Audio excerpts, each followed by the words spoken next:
guys, happy Homebrew Wednesday once more. What do we got here? Rye Fix, single hop rye ale. So this was recommended to me by David from Hashigozake, which is a beer bar, in Wellington. And they actually distribute this beer as well, just says on the bottle there, so that's pretty cool. So yeah, I just picked this up at the supermarket. Let's see what it says. So 7%, 330ml bottle, best before 1st of November 2013. That's quite cool, a best before date on beers. Especially hoppy beers, which I'm assuming this is going to be because of the logo on it. You can sort of tell there's something hoppy about that. But yeah, that's quite a good idea. Anyway, so it's a southern IPA where New Zealand malt and a portion of malted rye is complemented by a recently developed Australian hop called Stella. Old and new world character coexist in this hoppy ale, a perfect fix for your hop cravings. So that's pretty cool. It also goes on to say that it's a collaboration brew between Adam Betts of North Down Craft Beer, which is in Australia, and Christian Skovdal Andersen of Beer Here, which is in Denmark. So there you go, that's pretty cool. Collaboration brews are always good ones. Wow, as far as I've found. So yeah, anyway, we should crack into it, eh? Let's share a beer. So, I'm filming this on Tuesday night. Whew, can smell those hops. And, yeah, been a busy week so far. So, we deserve a beer. It's got a real intense, grassy, hoppy aroma to it. Little citrusy. Just catching a little bit of that rye underneath there. Just a tiny bit. So, it's quite a nice aroma on that one. Quite an orange, or dark orange copper colour. Getting just a tiny bit of ring lacing, no real head on it. No. And doesn't look like there's a whole heap of carbonation, but oh well. Let's dig in, guys. Cheers. Cheers. Cheers. Don't want to forget that one.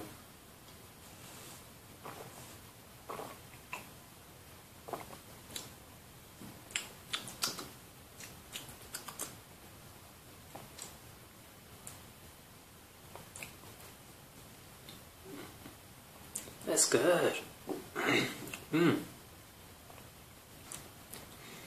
What an interesting flavour. That hop, man. That's a tricky one.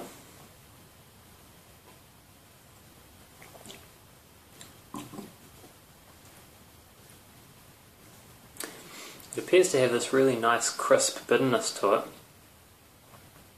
Getting a tad bit of that grassiness.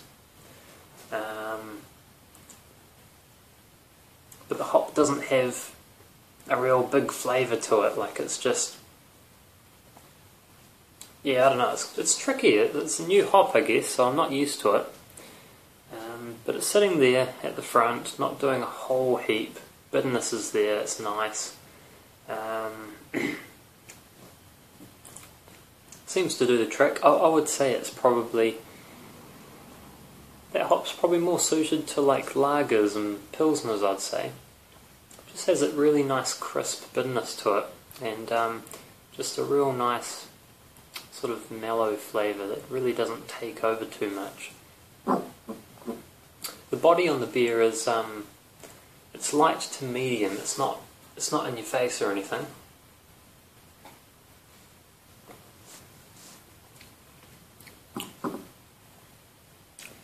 and the rye just sits beneath the surface there. You can appreciate it's there, but it's not jumping out at you or anything. Real nice round flavour though, you know, there's nothing that sort of comes out at you and sort of goes, "Urgh." So no, it's good, it's a really nice beer, so yep, I'll be happy to continue drinking that. And they cost $6 from the supermarket, so hey, we're all good, cheers.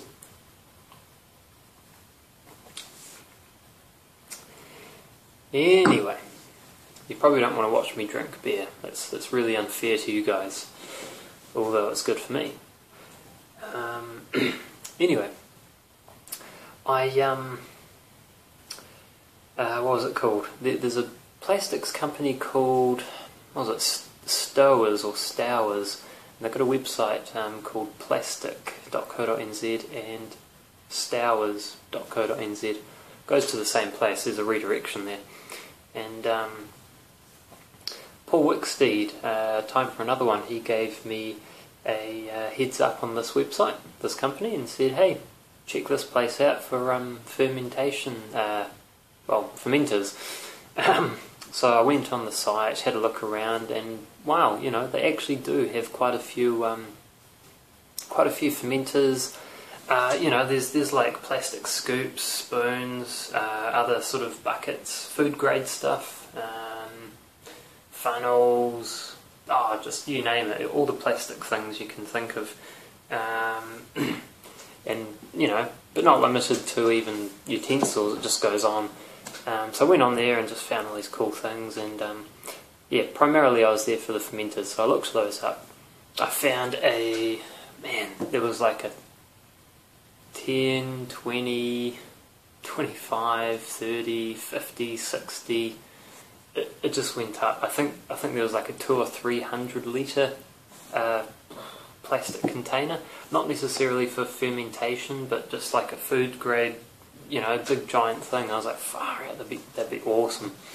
But yeah, basically I stuck with the 25, the 30 and the 50, so I sent off an email to them, sales@stowers.co.nz, and got a reply saying, oh hey, do I know you? And I was thinking, oh interesting, that name sounds familiar. And it turns out that this lady actually worked at my work recently. She had left the organisation and went and worked for those guys. So I was like, oh, sweet. So that was pretty cool. She was away for the weekend, came back to me after the weekend and said, oh, we've got some pricing for you. And nice enough, it was further discounted. So that was really cool of this lady, really nice of her. So I think it was the 25 litre fermenter was about $59 plus GST. Yeah, so for the 25 litre. The 30 litre one was $64 plus GST, and the 50 litre was $89 plus GST.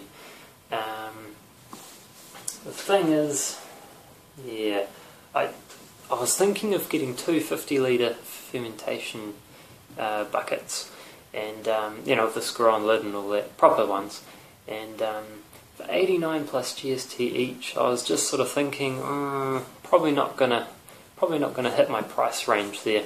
So sort of went down a level and looked at the 30 litre one, which makes more sense because I've got the beer fridge there, which probably won't fit the 50 litre anyway, so that kind of strikes that out.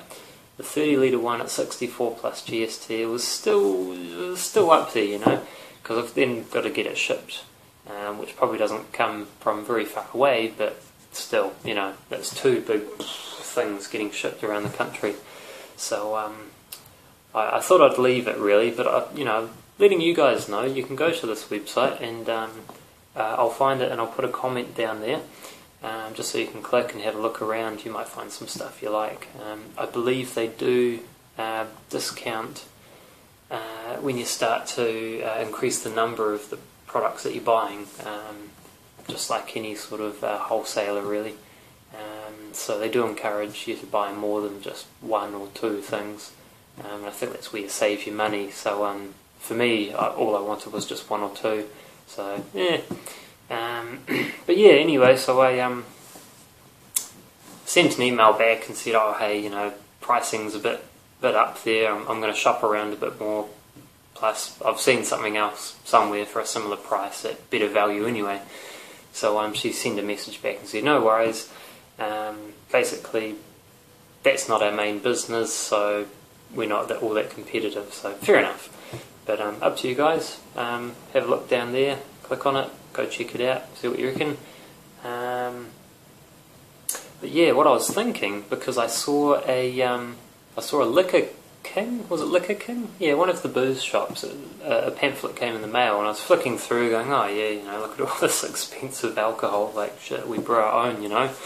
And lo and behold, there was this 30-litre beer kit. The whole thing, you know, the fermenter, the can, the spoon, the bottle capper, and the cleaning product and everything. I was like, oh sweet. And it was only $100. So what I'm going to do is I'm going to go and just buy that, and $100, and I get spare utensils and everything. You know, I think it's a good deal, and that way I get my second fermenter to replace the faulty one that I have. It's got a hole in the bottom, so yeah. So that's all I need really, and $100, awesome. I'm selling my car audio over there for $200, so that'll cover that. I have 100 left for maybe a pot, big pot that I can brew with. We'll see what's out there. Might be able to get something shipped fairly cheaply. We'll see. But yeah, that's what my plan is. So I'll see how that goes. If I can sell that beast, then I can get some more beasts. So yeah, should be good. Well, what else has been happening? I don't want to sort of drag on too long, but I kind of want to keep you guys in the loop about what I'm up to and stuff. Don't want to stay in the shadows and be too boring, you know. Well, I've got the Belgian yeast. That was a theme for last week, so that's cool. I'm thinking about cleaning it because it's very, it's kind of like a, kind of like a copper colour. There's a lot of beer and stuff in there. I think what I might do is boil some water, sanitize a container, and get it into another container. Sort of pour off all that beer and stuff, and just wash the yeast so there's no beer and stuff left in there, so I can sort of clear it up a little bit. And I guess that way I can just add some sugar into it and use that as a starter. So I don't know, it comes with its risk though. You risk infecting the yeast, or furthermore the batch of beer that you're going to brew with the yeast. But I guess if I keep things nice and clean, I can clean the yeast and we'll be away. I'm probably just going to risk it and do it anyway for my Belgian Pale Ale, because that yeast has come from someone else's homebrewed beer, so I can't guarantee that as it is. So, I might as well just clean it anyway and, carry on the risk, I suppose. So, yeah, it's not going to be the end of the world. I'll just make sure I've got everything as clean as I can, and just brew it, really. See how that goes. Blah, blah, blah. Waffling on. Anyway,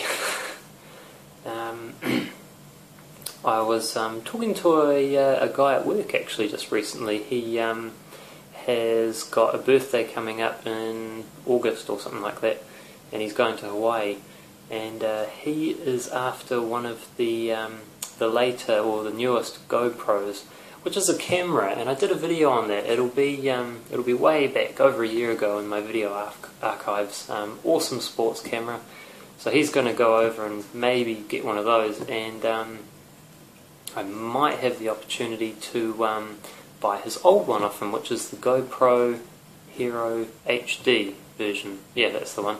Does up to 1080p video at 30 frames, 720p at 60 frames, so it's a wicked camera, man. I've used it several times, given them beer, and done some filming of actually one of my Homebrew Wednesdays, a couple family videos, lots of biking videos, really cool for that sort of stuff. So he may sell it to me cheap, or he may let me do him a batch of beer for it, so we'll see what happens there.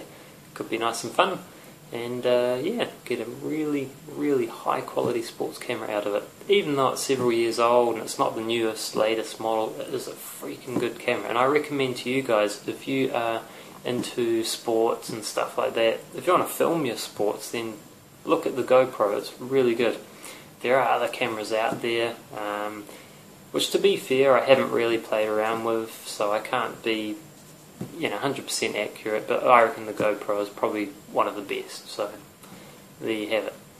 So that will be coming up soon. What else do we have going on?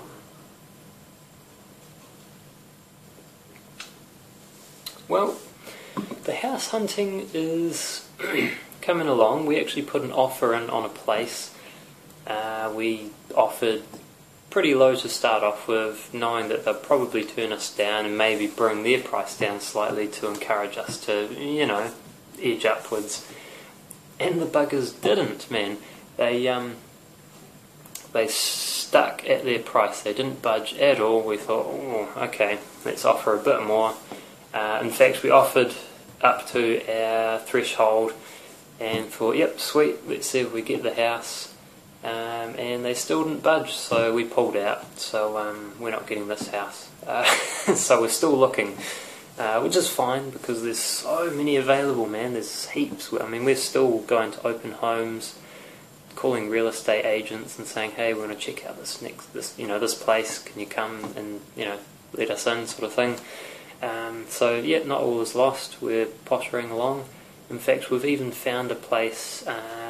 What would it be? It's probably about 40 or 50 k's out of town, in a place called Tapawera, and yeah, just a real small community. The house itself seems pretty cheap for what we can afford anyway, and for that price, we're actually getting a really decent house. I think this house has double glazed windows everywhere except for the bathroom and toilet, which is probably not a big deal because you usually keep the doors closed anyway. It has a HRV system, which I believe circulates the air in the house and sometimes can pull out the moisture. It has a heat pump, which, the things on the wall that can either heat or cool the house, various settings and all that sort of carry on. Modern heater, pretty much. It also has a fireplace, a modern fireplace, like a log burner, so we would be allowed to use that for X amount of years carrying on into the future, so that's really cool. The place has a front and backyard, it's all flat, there's grass, it's fully fenced, modern kitchen, 3 bedrooms, there's a what do you call it, like a sunroom sort of thing at the side of the house, and a little deck, so it's kind of like far out, man. We're going to check out this place this weekend. We're going to drive out there, meet the real estate agent, maybe take our parents along, see if they can point out any things, and hopefully be objective about the place rather than sort of saying, oh, it's a bit far out, But yeah, interesting. How far do you guys travel to get to work? Because I'm trying to toss it up, I'm just trying to see, like, what's the threshold, I come from a big city prior to where I live now, which was Christchurch, and I spent probably 4 years there, roughly, and I came to know it, and we weren't travelling that far to get to work, but we were thinking about living in an outskirt town called Rangiora. Now that would be roughly the same distance as this house we're looking at is to our current town.